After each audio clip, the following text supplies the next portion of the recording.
Hello. My second favorite arcade game has always been Donkey Kong.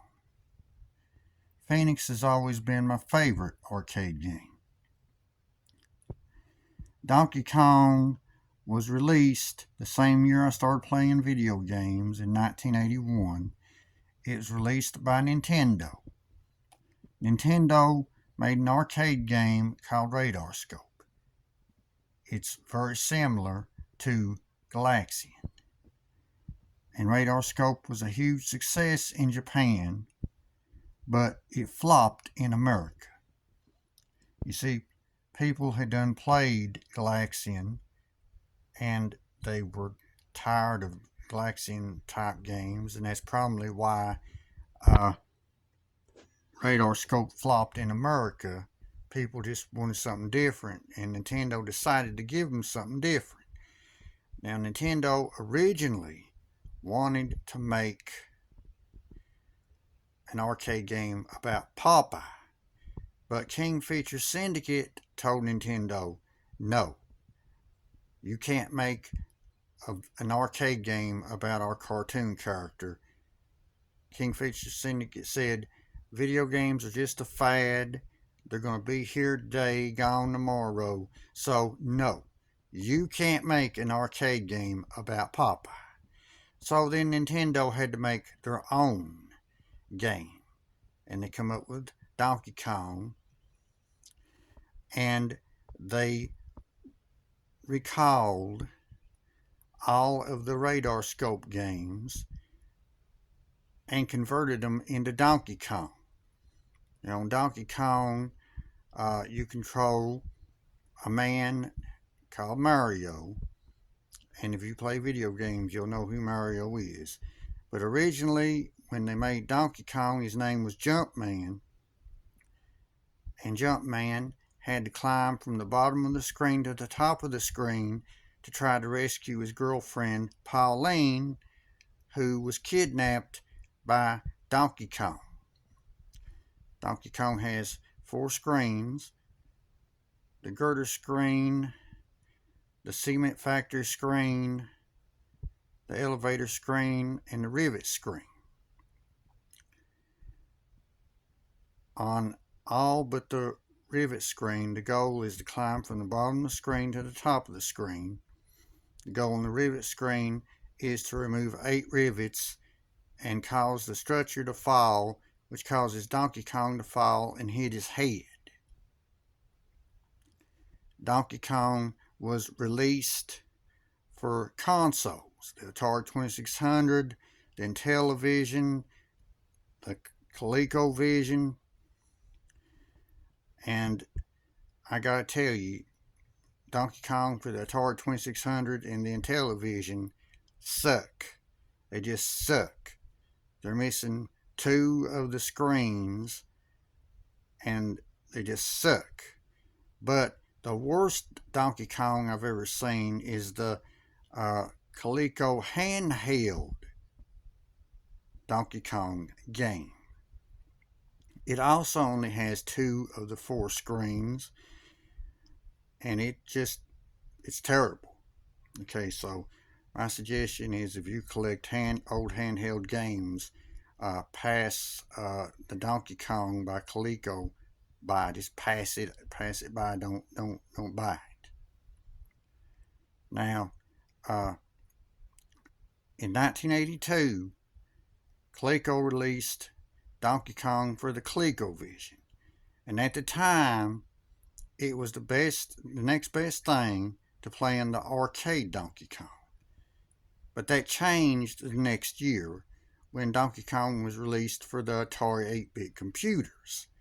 Now, Donkey Kong for the ColecoVision was missing the cement factory screen. It was also missing the how high can you get intermissions. It was missing the fireballs on the girder screen. It was missing the jumping springs on the elevator screen. Well, Donkey Kong for the Atari 8-bit computers had everything. It had all 4 screens. It had the how high can you get intermissions. It had fireballs on the girder screen. It had the jumping springs on the elevator screen. It was just awesome. I mean, it was released for the Atari 8-bit computers in 1983. And at that time, it was the second best Donkey Kong out there. The only better Donkey Kong was the arcade game. I've always loved Donkey Kong for the Atari 8-bit computers. Now, in 1994, I sold my go-kart and bought Donkey Kong Country. And I loved that game. But what made me mad is that a lot of people complained to Nintendo and said it was too easy, which made Nintendo make Donkey Kong Country 2 a lot harder. Okay, but I'm telling you, Donkey Kong Country was pretty hard. When the further you got in the game, the harder it got. And if I had not had the code that gives you 50 lives per game, I couldn't have completed Donkey Kong Country. And because Donkey Kong Country 2 was so hard, I couldn't finish it. I tried and tried, and I couldn't finish it. And I waited 2 years after Donkey Kong Country 3 was released, and I bought it for only $30, which was less than half of what Donkey Kong Country 3 originally cost. And as much as I disliked Donkey Kong Country 2, I absolutely hated the third Donkey Kong Country because it was even harder than the second one. Now, when I say I dislike Donkey Kong Country 2 and Donkey Kong Country 3, I'm not saying that they are bad games. They're good games. They're just not for me.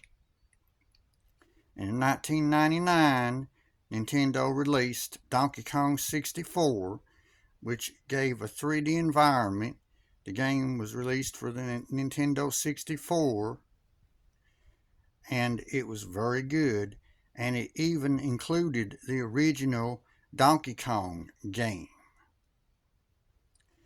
Now, other Donkey Kong games have been released since Donkey Kong 64, but they have been 2D side-scrollers.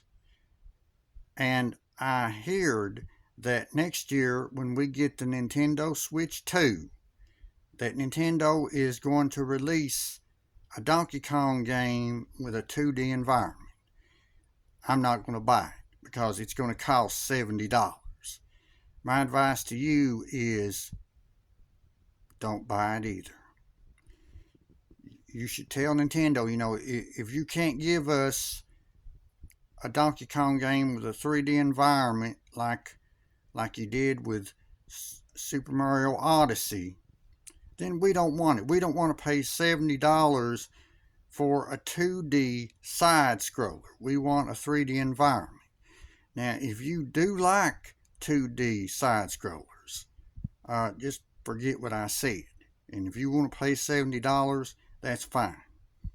But my recommendation to you is don't pay $70 for a 2D side-scroller.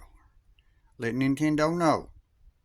We want a 3D environment.